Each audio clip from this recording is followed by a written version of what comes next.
Hello everyone. So today I'll be telling you about the bonding agents, and today we'll talk about a fifth generation bonding agent by Ivoclar, that is T-Econom bond. So let's dive into it. So let's talk about the T-Econom bonding agent. This is how the packaging comes. You can either buy it singular or you can buy it inside the whole composite kit by Ivoclar that is sold. These are all the components of the kit if you buy the whole packet, but for bond, this is the particular name. It's the T-Econom bond by Ivoclar. Now coming on to the basics, first, it is a fifth generation bonding agent based on the order of chronology. And second category it comes into is the total H category based on the clinical application.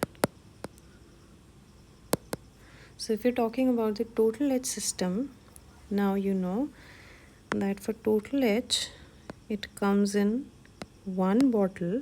It is sold as one bottle system, but it has a two-step application.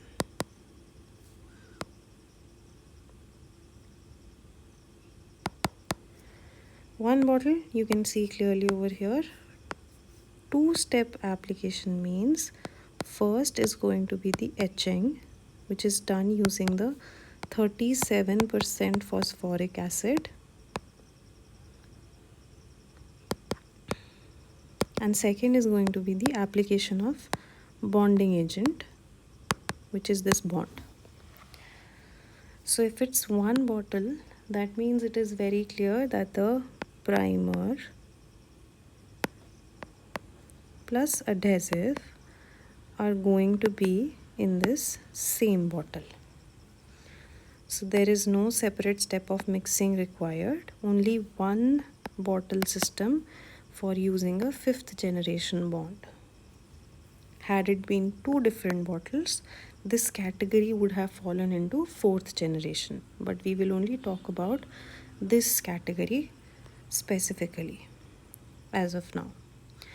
Now let's come on to the important part, which is the components. Now one thing for this to understand over here is a tip that if you do not know or you tend to forget about the components about one specific clinical product, you can do one thing, which is to figure out the SDS of any material that is available in dentistry. So all materials come with an SDS, which is called the safety data sheet. Now this sheet comes along in the packaging. It's a small slip that contains all of the components of the material along with their specific concentrations also. So either you can obtain it from the physical packaging, or if you're unable to do so, if you don't have the physical packaging, you can go online, visit Google, write the name of the product, the specific name, and type SDS. You will find the first link over there to the digital safety data sheet of this product. So any product that you want to see. So now coming to that, let's discuss about the components that are there inside this system. First of all, it contains 2 HEMA in the concentration of 10 to 25%. This HEMA is the hydrophilic component of it. Next that we have over here is alcohol. Now alcohol acts as the solvent carrier to take away all the material. So it acts as a carrier material for this bonding agent, again in the ratio of 10 to 25%, and the alcohol specifically used over here is ethanol. So always remember, this is a very important component because it acts as a solvent of this bonding agent. Next up, the component we have is the resin. which is in the highest concentration of all the components, ranging from 25 to 50%. So this is the lead resin in bonding agent T Econom. Our lead resin over here is bisgama. Next up, we have phosphonic acid acrylate, again a resin along with acid, as the name suggests. Concentration again at 10 to 25%. And the final resin that we have is the UDMA with least strength in this bond at 3 to 10%. That is the UDMA, again the resin. This product particularly is sold in Schwan, Switzerland. So it's a Swiss made product. Always important to know which state is manufacturing the products, because it affects the import, the export, the pricing, the formulation, the availability, everything. So always know where your products are coming from, because today the population is highly aware and they tend to ask you that where do you source your products from when you do a filling or any treatment on them. So it's always a nice thing to know about the manufacturing. Now next up, when we know about the components, let's quickly get into the basic chemistry of this bonding agent. So one thing which is of priority is to know about the pH. pH is 2.6, which means it is highly acidic. And acidic is not good, which means it needs precautions, it needs caution whenever you're using it, because if there occurs any sort of contact on skin or eyes, it can cause irritation. Now here again a clinical tip about safety for the operator and for the patient. Now majority of the times when you're using resin, especially during your fillings, try to use nitrile gloves, because they provide better protection against all resin acids and prevent leaching up till the skin barrier. And second, use only brush applicator tips to dispense and collect all of the bonding agent and prevent any sort of spattering over your gloves. For the patient, whenever you're using a bonding agent, make sure you dispense it in the well that comes along. It has a lid to cover it, so always dispense your bonding agent inside a well that has a lid.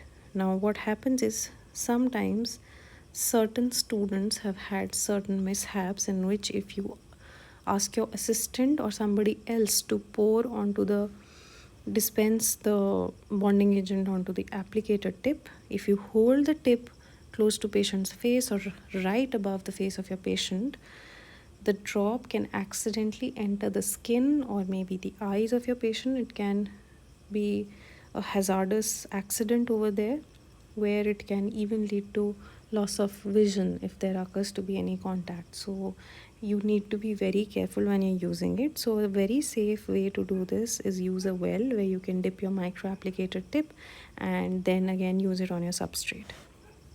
So this always comes in handy. Now let's get into the other components and the chemistry of it. So first we talked about the pH of this thing. Next up, I'm going to tell you the agent called 2-hema. Now this is hydrophilic. Philic means it loves and phobia means it hates, so it loves water. This is the water loving agent that is there, and this is the primer. So always remember that this bonding agent, 5th generation bonding agent T Econom bond, has 2 hema as the hydrophilic primer.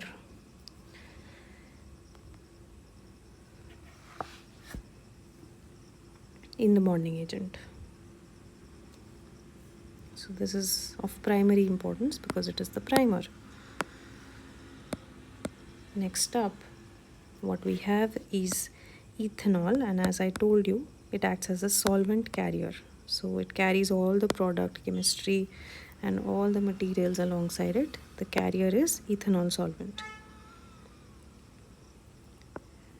Next up, the material that we have is Piscama and UTMA.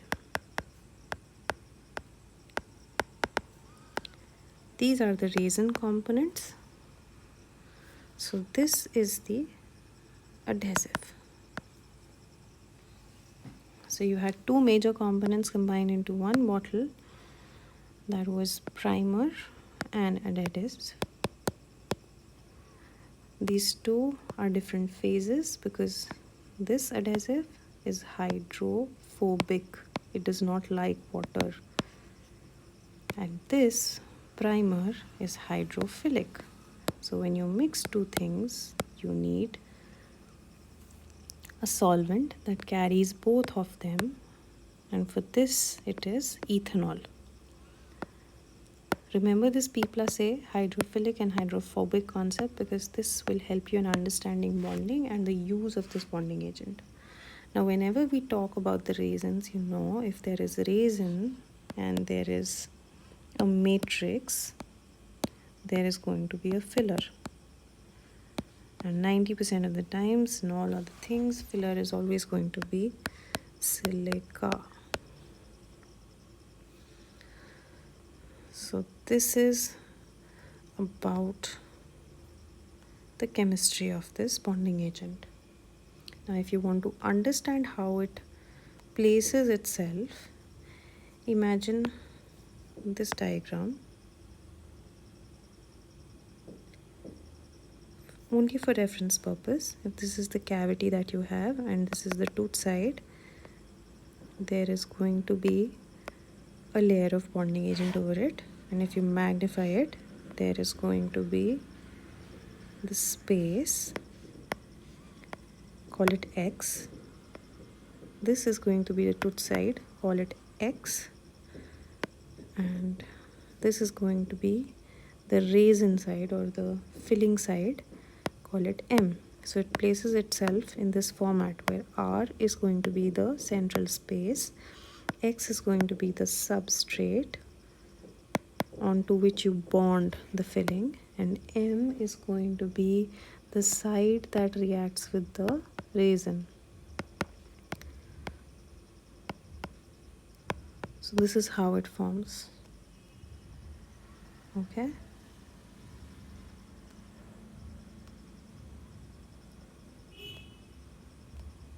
Now understanding the mechanism of action for this bonding agent, or most of the bonding agents of this category, you have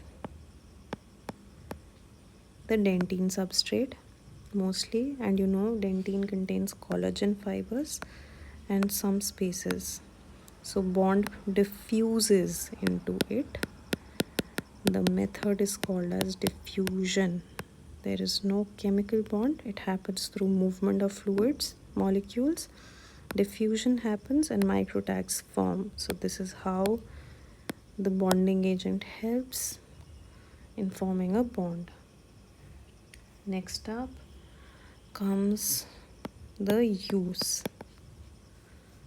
So if you understand use of this bonding agent, you will know where to use it. Now mostly the common areas to use it is small fillings where you have no moisture sensitivity problem, meaning you either use a rubber dam, which is essential in today's scenario, or The location should look like a shallow class 1. Second, you use it in the posterior fillings because anterior teeth have two component forces that are acting, which are dangerous and can dislodge your filling. So for anterior, this bonding agent can be risky. You do not receive that much of bonding strength.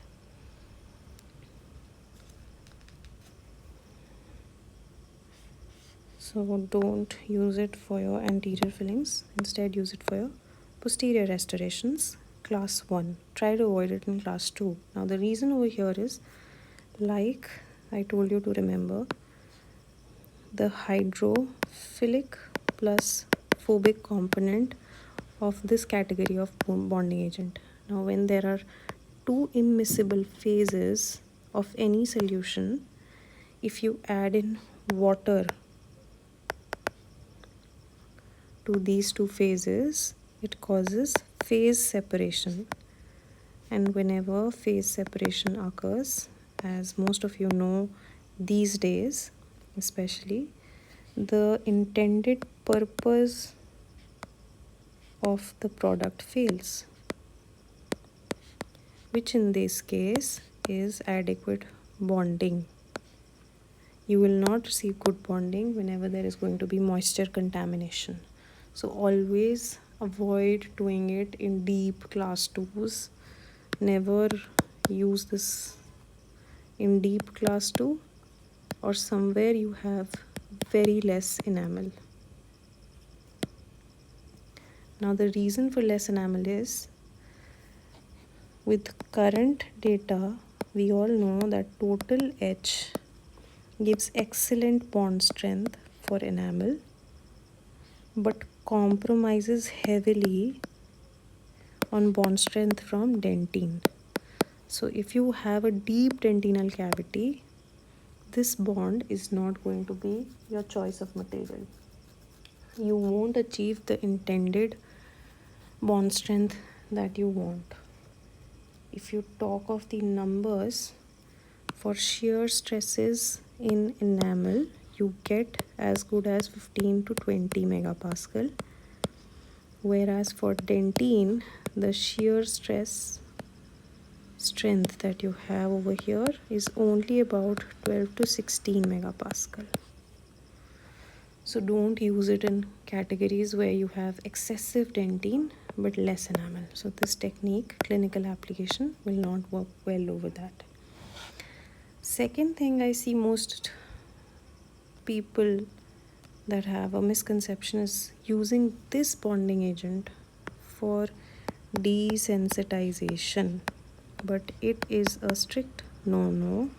Never use this material for desensitization because it has no relief component for sensitivity. And the reason over here again is the pH of the material, which is 2.6. It is acidic. So one, this material will not stick to the tooth. Talking of erosion, attrition, or cervical abfractions, or for any reason your patient is suffering from hypersensitivity, it will not stick alone. You need to etch the surface. So you either etch or you directly bond, technically speaking only, academically. If you only use your mind to just either etch it or don't etch it or just straight away bond, either ways there is going to be an acidic content touching the already sensitized surface. And if an acid is going to touch, it will initiate a traumatic response to the patient. So your patient is going to be in pain. So don't use it on any exposed root surface or areas of the tooth that already have hypersensitivity. Never to be used on that. So exposed dentin, deep dentin again, is going to initiate a response of pain. It will cause inflammation of pulp.